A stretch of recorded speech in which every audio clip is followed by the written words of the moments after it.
Hi dear parents, 3 चीज़ें जो हमें नहीं करनी हैं जब बच्चे को खांसी या ज़ुकाम है। सबसे पहली है अवॉइड गिविंग एंटीबायोटिक्स।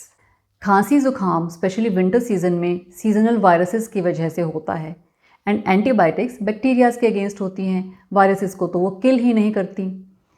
वायरसेस को किल करने के लिए बच्चों की बॉडी में खुद ही एंटीबॉडीज़ डेवलप होती हैं जो कि उन जर्म्स को किल करती हैं।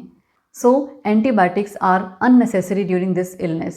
It's only when the doctor checks the child and there is an evidence of bacterial infection तब एंटीबायोटिक प्रिस्क्राइब की जाती है। Otherwise 95% of the times in खांसी जुकाम में एंटीबायोटिक्स का कोई भी रोल नहीं है। And secondly cough syrups, avoid cough syrups specially जिनमें कॉफ सप्रेसेंट्स हैं या फिर जिनमें बहुत सारे इंग्रेडिएंट्स का कॉम्बिनेशन है।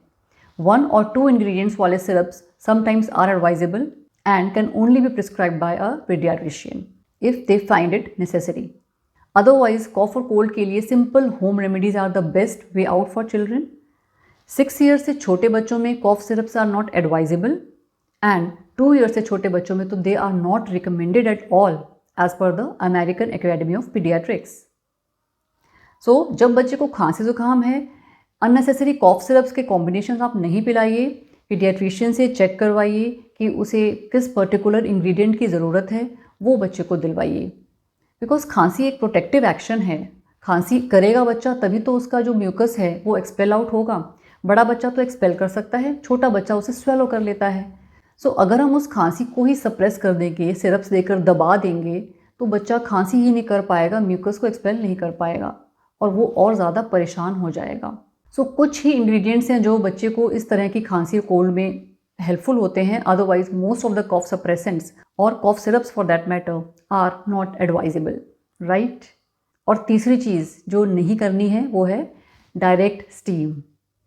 डायरेक्ट स्टीमर अगर हम एक छोटे बच्चे के सामने रखते हैं, स्पेशली 8 ईयर से छोटा बच्चा है, डायरेक्ट स्टीमर पे एक्सीडेंटली अगर उसका हाथ या पैर टच कर जाए तो सिवियर बर्न्स हो सकते हैं। इसलिए हम डायरेक्ट स्टीम छोटे बच्चों में रिकमेंड नहीं करते हैं। छोटे बच्चों में इनडायरेक्ट स्टीम दी जाती है, मतलब कि या तो आप स्टीमी शावर बाथ दे दें उसे या फिर उसे वार्म वाटर से नहलाएं। उससे एक तो बच्चे में फ्रेशनेस आती है और उसको एक इनडायरेक्ट स्टीम मिल जाती है।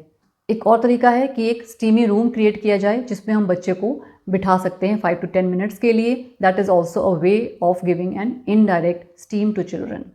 चौथी चीज़ हनी 1 साल से छोटे बच्चे को ना दें, लेकिन 1 साल से ऊपर के बच्चों में honey just mixed in warm water is very effective home remedy for cough and cold in children.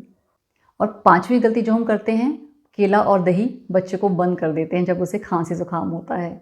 ऐसा करने की कोई ज़रूरत नहीं है। केला दही उसको बराबर देते रहें, उनमें बहुत सारे न्यूट्रिएंट्स होते हैं, इम्यूनिटी डेवलप करने में हेल्प करते हैं, वायरसेस को फाइट करने में भी हेल्प करते हैं। केला दही से कोई म्यूकस या फिर कोल्ड एग्रेवेट नहीं होता है। So continue giving banana and curd to your child. Just keep the child warm and at the same time avoid over clothing. Give plenty of lukewarm fluids. Use nasal saline drops from time to time and give lots and lots of love, care and affection to your baby. Thank you. Bye-bye.